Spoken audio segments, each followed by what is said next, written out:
Our next guest has chosen to boldly go where no economist has gone before. Manu Saadia is the author of a forthcoming book called Trekonomics, the economics of Star Trek. How does it work and how do we get there? This book isn't even published yet, and it's already causing a little bit of a stir. And we'll talk about why. Manu, thanks for joining us. Hi. Thank you for having me. Oh, it's a pleasure. Now, listen, question number one for you. Briefly tell us what your book is about. So the book is about the economics of Star Trek, and I decided to write it because I could not find a book that dealt with that particular aspect of the show. And to me, the economic part in Star Trek was always the most interesting. It was not the gadgets and not the aliens of the space travel, but the fact that the society that is depicted in the show seems to be, I would say, post-economic. And I thought that that's a very strange thing that such a popular franchise, almost 50 years running, presents a society that is so different from ours, and in a way that odds with most of the rest of science fiction on TV or in the theaters. So it's interesting, Manu, because what I remember as a child from those days, as a small child, was that there was a sense in this country, anyway, of optimism. The economy seemed to be getting better. After World War II, more and more people were entering the middle class. There was widespread prosperity. And I suppose one way to look at it would be you might look around if you were Gene Roddenberry, creator of Star Trek in 1965. You might look around you and say, well, 200 years from now, people won't need to work at all. In fact, that was an idea back then. Automation was going to make jobs unnecessary and all that sort of thing. You think maybe that's where that came from? Oh, undeniably.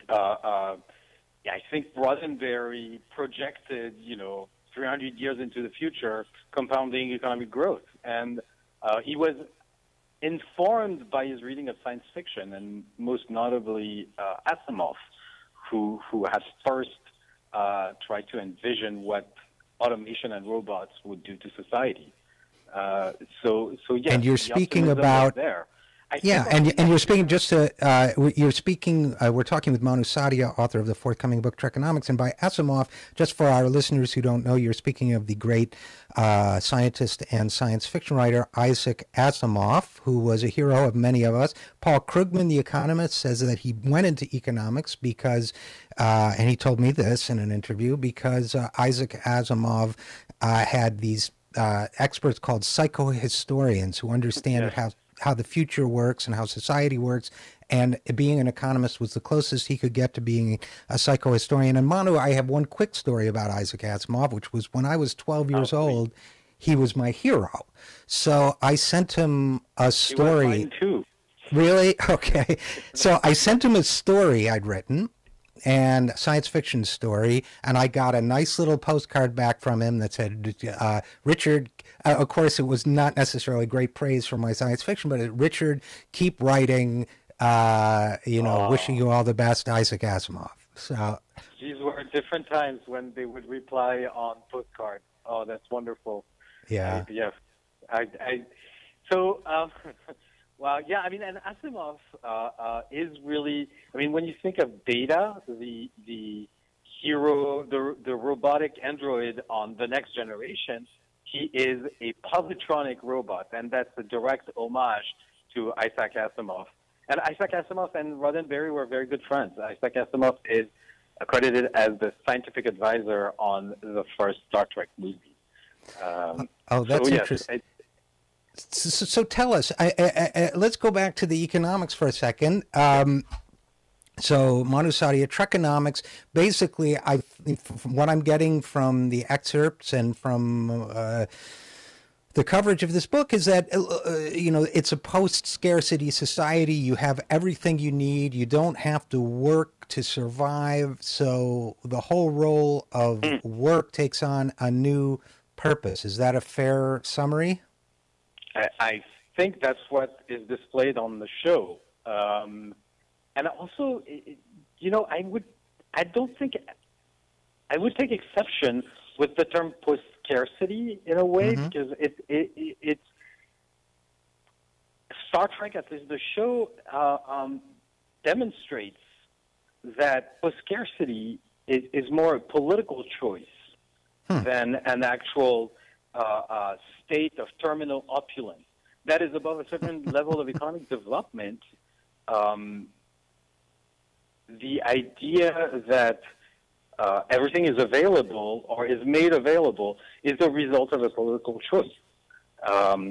That's something that I find very strange about the show. There is the Federation, so the political entity in Star Trek, is characterized by its good governance and its ability to allocate resources rationally.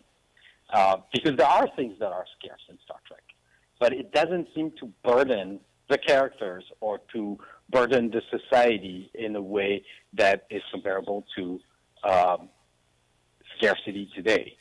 Well, so I love what you said about the idea that post-scarcity is a political choice, because one of the things that strikes me about Star Trek and the technology in Star Trek, comparing and contrasting it to the way things have developed in the half century since that show was begun, is the idea, for example, now everything is monetized. All of our digital technology, most of which exists as a result of, let's say, government research, which is pretty indisputable, is nevertheless turned over to the private sector and monetized, so that today, if you had something like the Replicator, which produces your food at the press of a button, or your drinks at a press of a button, or anything, clothing too, and other things, you'd probably have to, they'd want to monetize your eyeballs by making you watch a video for 2 minutes first, and there would be a big thing on it saying, brought to you by Facebook or Google or whomever. Don't be evil. It would not be treated as a public good. And it would not be treated as a public good. Right, exactly.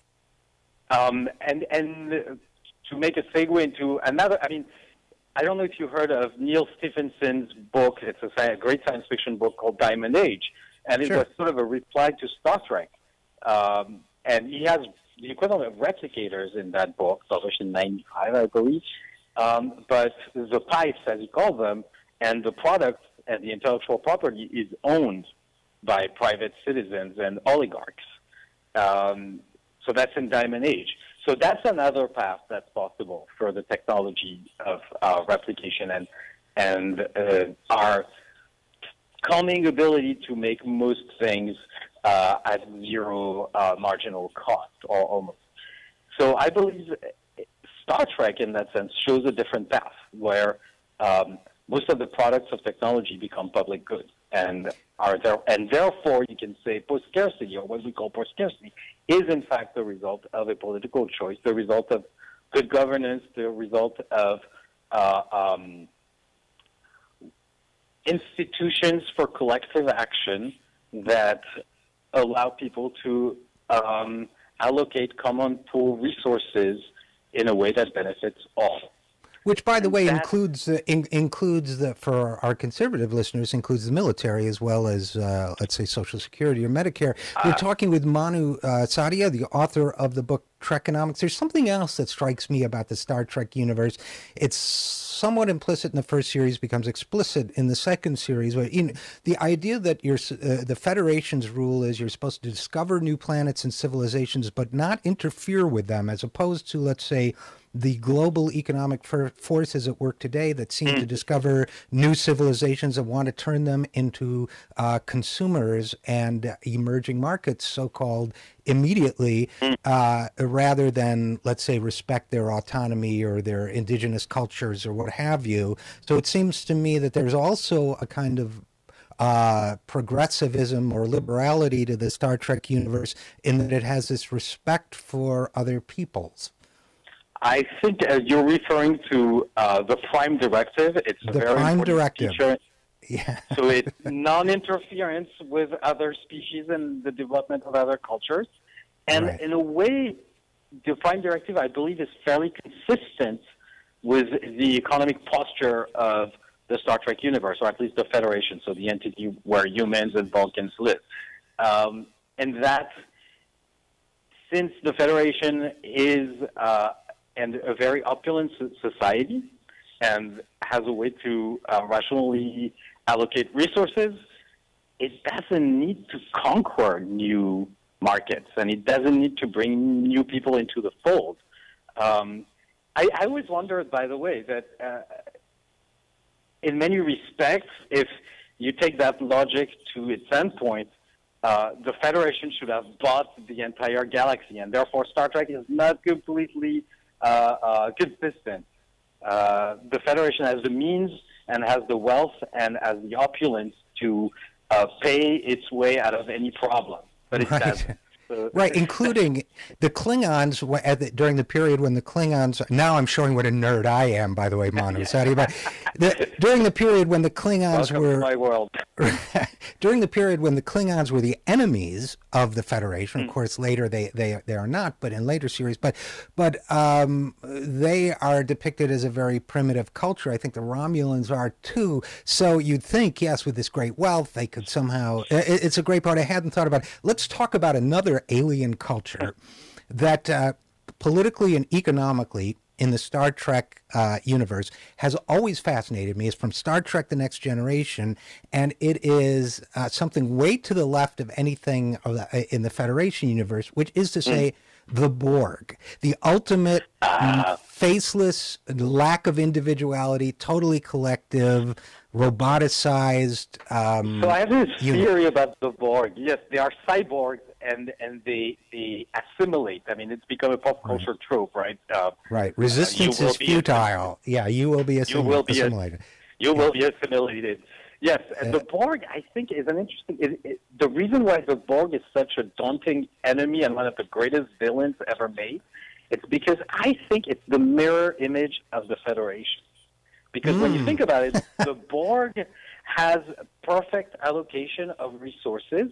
Right. It's the sort of places where information flows entirely freely, so that the Borg can make decisions and collective decisions in the most efficient fashion. And the voice of the collective rings in every drone's mind. So they ring as commands and as orders, but everybody knows at every moment, every Borg drone knows at any moment what is the best thing to do. And so it's a way to make manifest what is implicit in the Federation's economy. Right. Or it's the Federation's philosophy taken to the extreme and therefore taken way too far. And made imperialist. Imperialist in a way.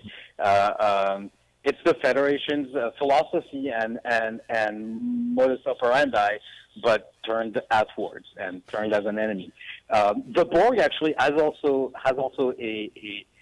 rooted in Asimov's writing.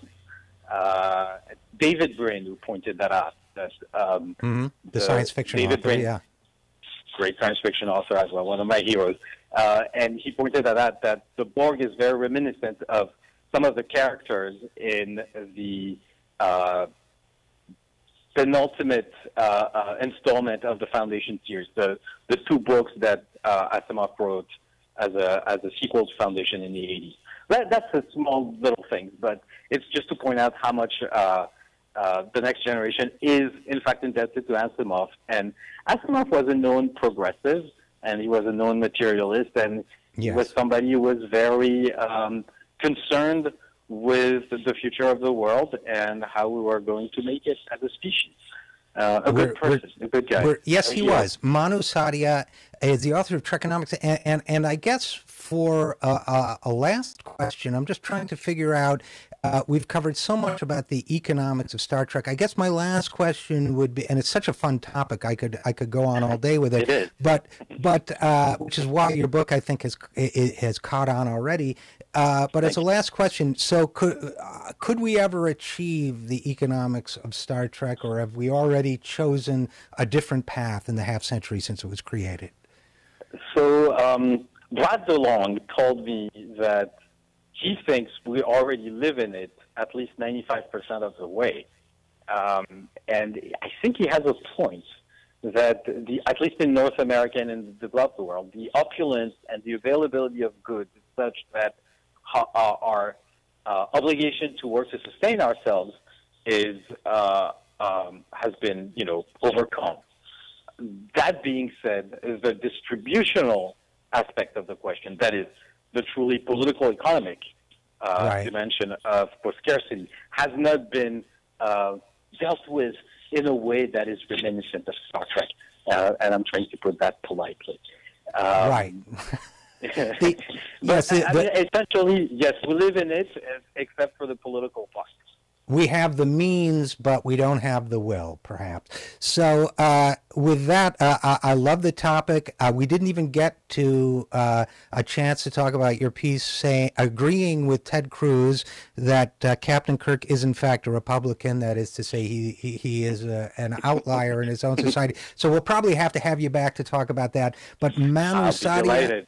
All right, we'd be delighted to have you. Manu Saadia is the author of Trekonomics. Manu, thanks so much for joining us. Thank you, RJ.